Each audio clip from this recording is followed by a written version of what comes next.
Hello guys, আমরা এই ভিডিওতে ক্যালসিয়াম অ্যাবসর্পশনের ফ্যাক্টর নিয়ে আলোচনা করেছি। হ্যালো গাইস, আমরা আজকে আলোচনা করব যে ক্যালসিয়াম অ্যাবসর্পশনের জন্য কোন কোন ফ্যাক্টরগুলো ইনক্রিজিং ফ্যাক্টর হিসাবে কাজ করে।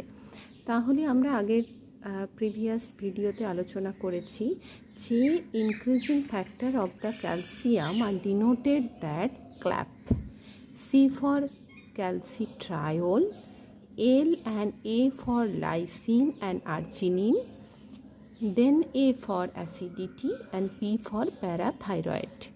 So let us discuss the how calcitriol increase the calcium absorption in our body.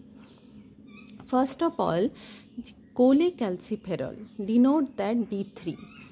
ইট যখন এটা লিভারে পৌঁছায়, লিভারের মধ্যে প্রেজেন্ট থাকে 25 হাইড্রক্সিলেজ। এই এনজাইমটা কী করে, কোলেক্যালসিফেরলকে 25 হাইড্রক্সি ক্যালসিফেরলে কনভার্ট করে। হাইড্রক্সি কোলেক্যালসিফেরল কিডনিতে পৌঁছে 1 আলফা হাইড্রক্সিলেজ এই এনজাইমের সাহায্যে অ্যাক্টিভ 1,2-H ডাইহাইড্রক্সি কোলেক্যালসিফেরলে কনভার্ট হয়, is a active form of vitamin D. তাহলে কোথায় কোথায় ভিটামিন ডি ট্রান্সফর্ম হয়ে অ্যাক্টিভ হচ্ছে না, ফার্স্টে লিভারে কি হচ্ছে, লিভারে হাইড্রক্সিলেজ 25 হাইড্রক্সিলেজ এনজাইমের সাহায্যে কি হচ্ছে 25 হাইড্রক্সি কোলেক্যালসিফেরল, সেখান থেকে কিডনিতে যাচ্ছে, কিডনিতে প্রেজেন্স আছে 1 আলফা হাইড্রক্সিলেজ, এই এনজাইমটা কি করছে 1,2 হাইড্রক্সি কোলেক্যালসিফেরলে কনভার্ট করছে। এই যে ক্যালসিট্রায়োল এটা প্রেজেন্ট আছে অ্যাকচুয়ালি ইন্টেস্টাইনে কি আছে, ভিটামিন ডি রিসেপ্টর আছে, তারা কি করে ক্যালসিয়াম বাইন্ডিং প্রোটিন হিসাবে কাজ করে, যাদেরকে আমরা ক্যালবিডিন বলি। এই সিআরসি ক্যালসিট্রায়োল রিসেপ্টর কমপ্লেক্স এরা কি করছে, ম্যাসেঞ্জার আরএনএকে কনভার্ট হতে সাহায্য করছে ক্যালসিয়াম বাইন্ডিং প্রোটিনে। তাহলে ক্যালসিয়াম বাইন্ডিং প্রোটিন আর ক্যালবিডিনের কাজ কি না, ক্যালবিডিন সবসময় কি করে না, আমরা যেসব খাবার খাচ্ছি সেই খাবারগুলো থেকে ক্যালসিয়াম আয়নকে কি করছে, আমাদের ইন্টেস্টাইনের ভেতর পাঠিয়ে দিচ্ছে ক্যালবিডিন প্রোটিনের সাহায্য নিয়ে, যার ফলে কি হচ্ছে আমাদের প্লাজমাতে, আমাদের ইন্টারস্টিসিয়াল ফ্লুইডে কি হচ্ছে, ক্যালসিয়াম আয়নের মাত্রা বাড়ছে। তাহলে আমাদের বডিতে কি হবে, ব্লাড সার্কুলেশনে ক্যালসিয়াম আয়ন বেশি যেতে থাকবে, ক্যালসিয়াম বেশি যাওয়া মানে কি হচ্ছে, আমাদের বডিতে ক্যালসিয়াম লেভেল বাড়ছে। তাহলে বোঝা গেছে how it is increase calcitriol increase the calcium absorption, কীভাবে ক্যালসিট্রায়োল ক্যালসিয়াম অ্যাবসর্পশনকে বাড়াচ্ছে। দেন আমরা কি বলেছি, এল অ্যান্ড এ, লাইসিন এবং আর্জিনিন এরা হলো ক্যালসিয়াম সল্টের সলিবিলিটিটাকে ইনক্রিজ করে, যার ফলে কি হয় ক্যালসিয়াম অ্যাবসর্পশন ভালো হয়।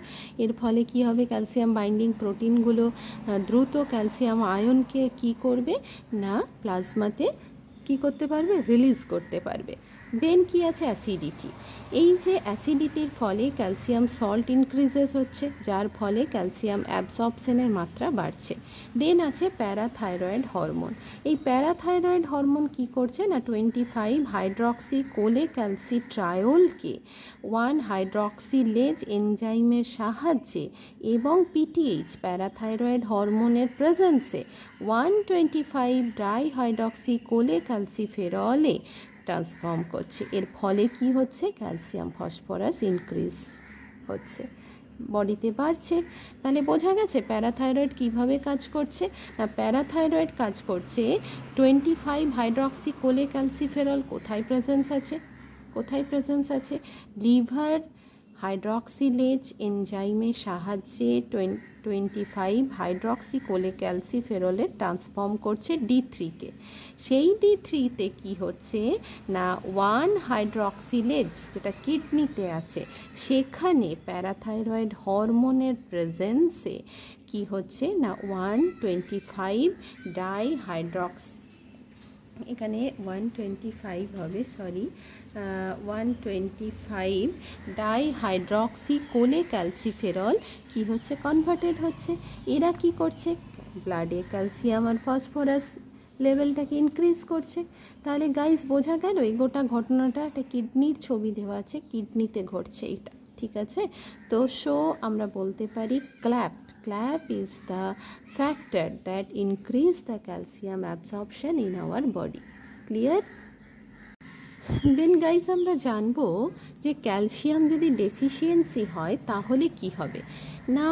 ক্যালসিয়াম ডেফিসিয়েন্সিকে বলা হয় হাইপোক্যালসিমিয়া। হাইপো মিন্স কম আর হাইপার মিন্স বেশি। তাহলে হাইপোক্যালসিমিয়া মানে ব্লাডে ক্যালসিয়ামের মাত্রা কম আছে।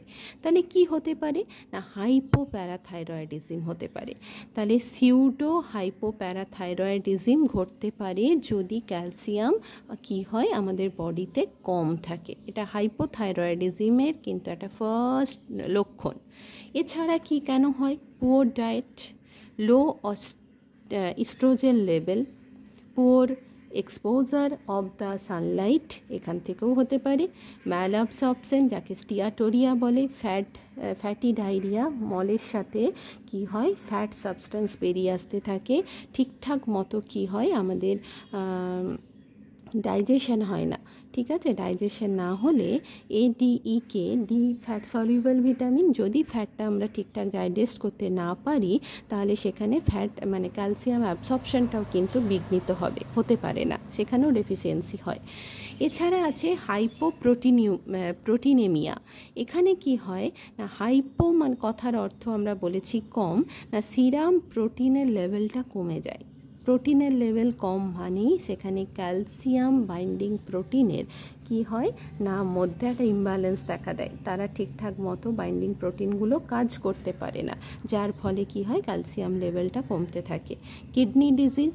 কিডনি ডিজিজ হলেও কি হবে, আমরা আগের স্লাইডেই পড়েছি যে কিডনিতে কি হচ্ছে 125 যে হাইড্রক্সি কোলেক্যালসিফেরল কী করছে, যে ট্রান্সফর্ম করছে 125 ডাইহাইড্রক্সি কোলেক্যালসিফেরলে যে ট্রান্সফার হচ্ছে অ্যাক্টিভ ভিটামিন ডিতে তৈরি করছে, সেটা হতে পারবে না।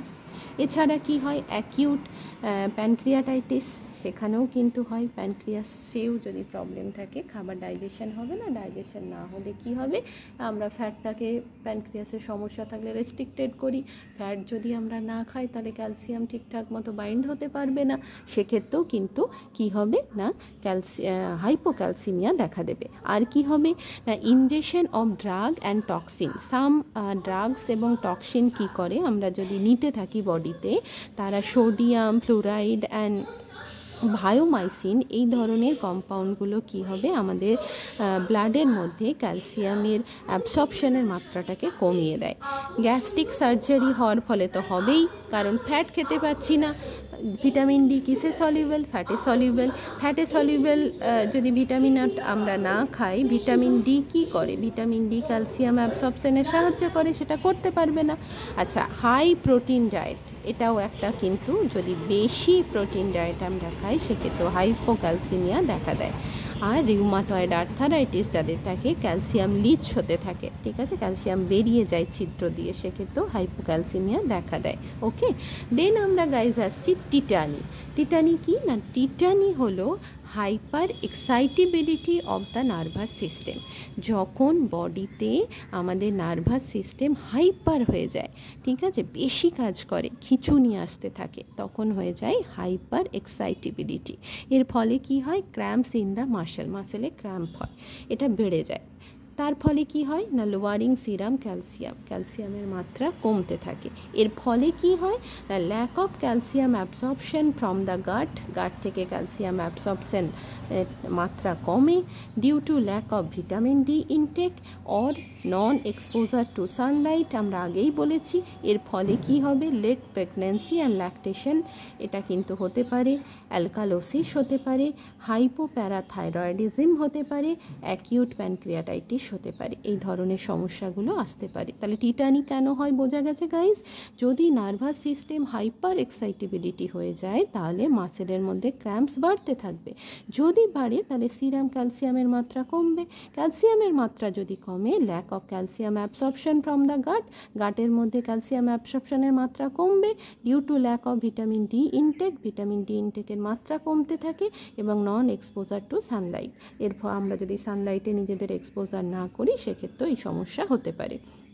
আর কি হবে গাইস না লেটেন্ট টিটানি, এর ফলে কি হয় না hyper excitability on stimulation hyper হয়ে যায় স্টিমুলেশনটা, যার ফলে কি হচ্ছে ট্র্যাপিং দ্য ফেশিয়াল নার্ভ, আমাদের মুখের দুপাশে যে নার্ভগুলো আছে বিশেষ করে গাল চোয়ালগুলো কন্ট্রাকশন হয় of the facial muscle, that's are called the Chvostek sign. ঠিক আছে, এটাকে বলে ক্রস CHROS TKS signs, Chvostek signs বলে। ওকে, এর ফলে কি হয় না গাইজ কার্পোপেন্ডাল স্প্যাসাম ইনডিউসড হতে থাকে, যার ফলে কি হয় না by pressure applied to the arm by an inflated sphygmomanometer cuff, যেটাকে ট্রজন্স সাইন বলে। ঠিক আছে, এর ফলে কি হয় না আমাদের আর্মসের মধ্যে বাহুর মধ্যে একটা কি হয় যে ব্যথা করে, দেখবে হাতের নার্ভগুলো ব্যথা করে, আর্ম মধ্যে কাঁধের থেকে ব্যথাটা নামতে থাকে, সেই ব্যথাটা অনেক সময় আমরা ভয় পেয়ে যাই, ভাবি হার্টের কোনো সমস্যা হয়েছে কি না, অ্যাকচুয়ালি এটা হার্টের সমস্যা নয়, আমাদের যদি ভিটামিন ডি ডেফিসিয়েন্সি থাকে, ক্যালসিয়াম অ্যাবসর্পশন ঠিকঠাক না হয়, সেক্ষেত্রেও কিন্তু এই ট্রোজেন্স সাইনটা দেখা দেয়। ঠিক আছে, এবার গাইজ আমরা জানবো ম্যানিফেস্ট অফ দ্য টিটানি, কীভাবে ম্যানিফেস্ট করব না, এ দুটো অ্যাকচুয়ালি ভাগে এটাকে ভাগ করা হয়, ক্রনিক স্টেজে কিভাবে করব, অ্যাকিউট স্টেজে কিভাবে করব। অ্যাকিউট স্টেজে কিভাবে করব না থাইরয়েডেক্টমি, যদি অনেক সময় থাইরয়েড গ্ল্যান্ডটা কেটে বাদ দেওয়া হয় সেক্ষেত্রে এই ধরনের সমস্যা দেখা দেয়, প্যারাথাইরয়েড গ্ল্যান্ড রিমুভ যদি করে দেওয়া হয় সেক্ষেত্রেও হয়, আর ইরিটেশন আর কনফিউশন হতে থাকে। আর ক্রনিকের ক্ষেত্রে কি হয় না হাইপোপ্যারাথাইরয়েডিজম, যদি প্যারাথাইরয়েড গ্ল্যান্ড থেকে কম ক্ষরণ হয়, ইরিটেবিলিটি, ডিপ্রেশন, ক্যাটারাক্ট চোখে ছানি পড়া, অ্যান্ড এপিলেপটিক ফিটস, এটাও কিন্তু দেখা দেয়। ঠিক আছে গাইস, বোঝা গেছে তাহলে ডেফিসিয়েন্সি হলে কি হবে, টিটানি কাকে বলে, টিটানি যদি হয় কি হবে, লেটেন্ট টিটানি কাকে বলে, কি ধরনের সমস্যা দেখা দেয়, অ্যান্ড কিভাবে সেটা ম্যানিফেস্ট করব টিটানিকে। ওকে, দেন গাইস আমরা এবার পড়ব যে মেনটেনিং অফ দ্য ব্লাড ক্যালসিয়ামকে আমরা কিভাবে মেনটেন করব। এতক্ষণ আমরা পড়লাম যে কোন ফ্যাক্টরগুলো ইনক্রিজ করছে, কোনগুলো ডিক্রিজ করছে। ঠিক আছে, ডেফিসিয়েন্সি হলে কি হবে। দেন এবার আমরা পড়ব যে কিভাবে মেনটেন করব, কি ছিল যে maintaining of the blood calcium. Okay, তাহলে প্রথমে গাইজ দেখো যে লো ব্লাড ক্যালসিয়াম, যদি ব্লাডে ক্যালসিয়ামের মাত্রা কমে তাহলে কি হবে, production of PTH parathyroid hormone কি হবে, সেখান থেকে প্রোডাকশন হতে থাকবে। তাহলে প্যারাথাইরয়েড হরমোন কি করে না, parathyroid hormone lower calcium excretion by kidney, calcium excretion কিডনিতে মাত্রাটা কমায় এবং প্রোডাকশন অফ 25 হাইড্রক্সি ভিটামিন 3 এর মাত্রাটাকে কি করে, বাড়ায়। ঠিক আছে, এর ফলে কি হয়, ক্যালসিয়াম অ্যাবসর্পশনটা বেশি হয়, কোথায় হয় না স্মল ইন্টেস্টাইনে হয়।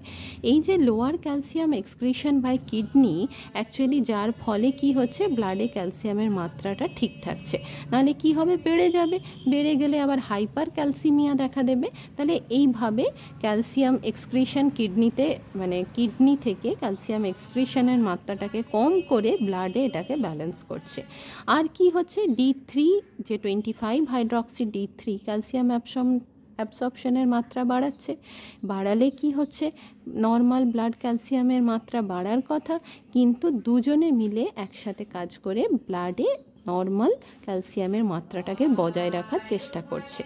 আর কি হচ্ছে না, production of the 25 hydroxy vitamin D3 যখন বেরোচ্ছে অ্যাক্টিভ ফর্মে, তখন ক্যালসিয়াম রিলিজ হচ্ছে বোনে, সেই বোন থেকেও কিন্তু কি হচ্ছে, মেনটেনেন্স হচ্ছে নর্মাল ব্লাড ক্যালসিয়াম। বোঝা গেছে? যদি ব্লাডে ক্যালসিয়ামের মাত্রা কম থাকে, কারা কারা সাপোর্ট দিচ্ছে ব্লাডে ক্যালসিয়ামের মাত্রাটাকে নর্মাল রাখার জন্য।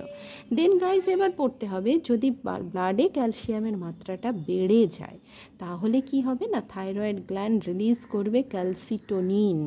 এই ক্যালসিটোনিন কি করে না, increase calcium excretion in the kidney, আর কি করে, decrease calcium release from the bone. এই দুজনের সাহায্যে কি হচ্ছে, যখন ইনক্রিজ হচ্ছে কিডনিতে ক্যালসিয়াম এক্সক্রিশন, তখনও তারা ব্লাডে ক্যালসিয়ামের নর্মাল ব্লাড ক্যালসিয়াম, তাহলে এই মাত্রাটাকে তারা হ্যাম্পার করছে। আবার যখন decrease calcium release from the বোন, এরাও কি করছে, যখন বোন থেকে কম মাত্রায় ক্ষরণ হচ্ছে তখন তারাও চেষ্টা করছে যে কিডনি থেকে যে ক্যালসিয়ামটা বেরিয়েছে সেইটাকে কোনোভাবে যদি ট্রান্সফর্ম করে ব্লাডের মাত্রাটাকে বজায় রাখা যায় সেটাকে তারা চেষ্টা করছে। ঠিক আছে, যখন ক্যালসিয়ামের মাত্রা কম থাকবে বা ক্যালসিয়ামের মাত্রা বেশি থাকবে, দুজনেই চেষ্টা করবে কোথা থেকে ক্যালসিয়ামকে ভেঙে দিয়ে ব্লাডে ক্যালসিয়ামের মাত্রাটাকে বজায় রাখা যায়। ঠিক আছে, এইভাবে টোটাল আমাদের যে পাথওয়ে, যে সিস্টেম, এভাবে কিন্তু কাজ করে চলেছে এবং তাতে কি হচ্ছে, ব্লাডে ক্যালসিয়ামের মাত্রাটা বজায় থাকছে, মানে মেনটেন্যান্স হচ্ছে অ্যাকচুয়ালি। তাই এখানে বলা হয়েছে maintaining the blood calcium. Guys এই বিষয়টা পরিষ্কার আশা করি হয়েছে। ঠিক আছে, এই ক্যালসিয়াম রিলেটেড সমস্ত ডিসকাশন আমরা এই স্লাইডে করে ফেলেছি। দুটো ভিডিও হয়েছে, পার্ট 1 এবং পার্ট 2। ভিডিওটা তোমরা প্রত্যেকে মন দিয়ে দেখবে।